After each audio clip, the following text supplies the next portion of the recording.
I personally have seen some where they are much more sympathetic than others. And that's simply because the level of education on the issue varies between one candidate or one congressman to the other. And definitely those who are much more in tune with the issue are much more sympathetic and much more open to listening and to basically adopting bills that have made made some progress to our cause. Increasing solidarity with the Palestinians is manifested in the growing support and empathy towards the Palestinian cause by various individuals, groups, and nations around the world, including the United States of America. This signifies a collective effort to raise awareness about the injustices faced by the Palestinians and to advocate for their rights, self-determination, and end to the Israeli occupation. To elaborate on that, I have with me Palestinian American community organizer Amani Barakat, based in Southern California, originally from the village of Tantura, a beach town in the suburbs of the Palestinian city of Haifa. Amani is dedicated to advancing the rights of all people and serves the national chairperson for Al-Awda, Palestine Right Return Coalition. Welcome to the program, Amani. Most welcome. Thank you very much for having me, Osama. It's a pleasure to be here with you today. You're welcome. You engage in different activities in support of the Palestinian people, right to self-determination, justice, freedom, independence. Can you tell me about the impact of these advocacy and lobbying activities on your community and the people you interact and you deal with? Absolutely, my pleasure. Activism for Palestine has really contributed to a huge shift in the public opinion on Israel and in several ways. First of all, it has brought attention to the ongoing struggle between Israel and Palestine.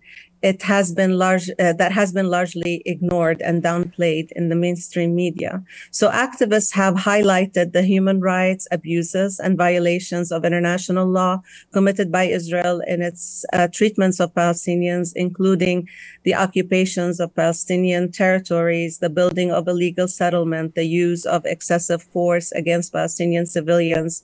It has also challenged the dominant narrative that portrays Israel as a victim and Palestinians as the aggressors. By highlighting the historical and political context of the conflict, activists have shown that the situation is much more complex than a simple case of self-defense, Yes. Thirdly, Yes, you're talking here about the impact of your activism and the activism of the Palestinian community in the United States in general, and all those who advocate for justice and the human rights.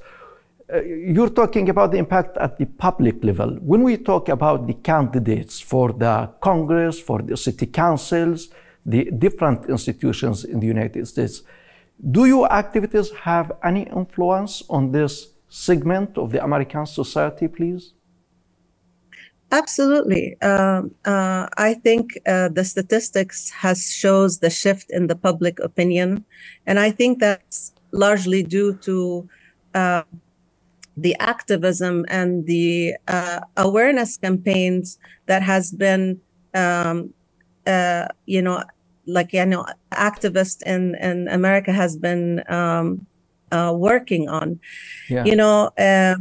So definitely it has made a shift, and it has influenced some mind, and people are much more outspoken on the issue than they were before. So I believe so. Yes. And I know that you are engaged in such activities with candidates, with members of the United States Congress, congressmen, congresswomen.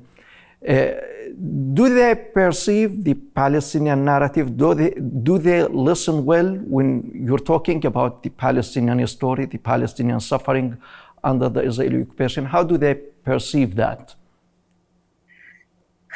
It's interesting because it varies. It varies because I personally have seen some where they are much more sympathetic than others. And that's simply because the level of education on the issue varies between one candidate or one congressman to the other. And definitely those who are much more in tune with the issue are much more sympathetic and much more open to listening and to basically adopting bills that have made made some progress to our cause. So I think the education level and the awareness varies, and based on that, we're seeing the different reactions, and of course the lobbying.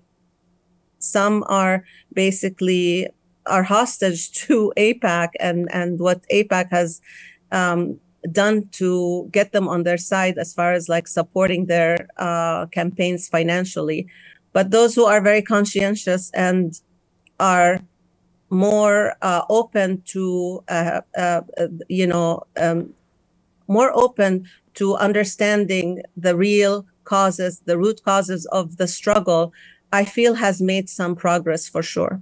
Yes, and we all noticed how the 75th anniversary of the Palestinian Nakba was commemorated in different states in the United States and at the same time at the General Assembly of the United Nations.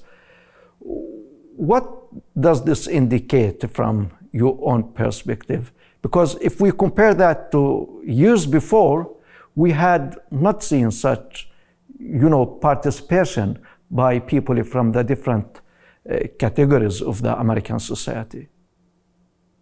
All I can tell you is it's very uplifting, and it shows that we're making progress, that we are definitely making good progress, that,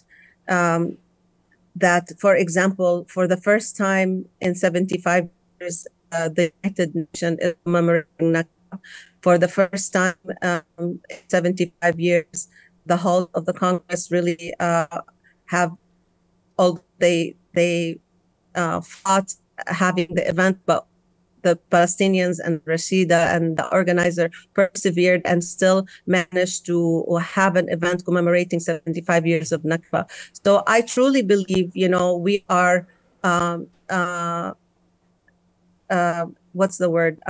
we are definitely making all kind of progress, and our resistance has showed some really good results lately, and it's very uplifting to know that we are challenging the narrative and the mainstream ideas that has been put on for years by Israel.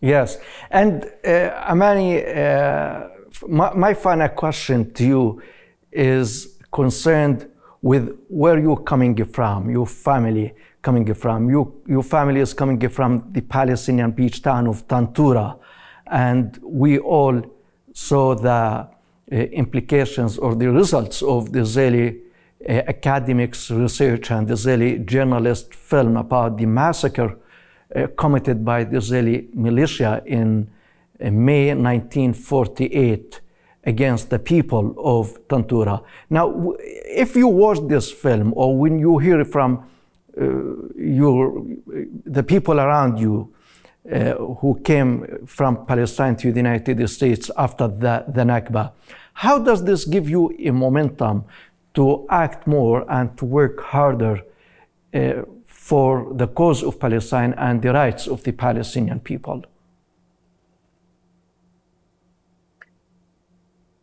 Look, our cause is not hard to, our cause is such a just cause that it's not hard to work passionately for it. And no doubt, seeing the atrocities that my people have endured, my family, the ethnic cleansing that happened to our people has definitely given us, has been the fuel behind the energy that we have and the tireless work that myself and many other organizers in the States have been using that energy to constantly work despite how difficult it has been. But also it's been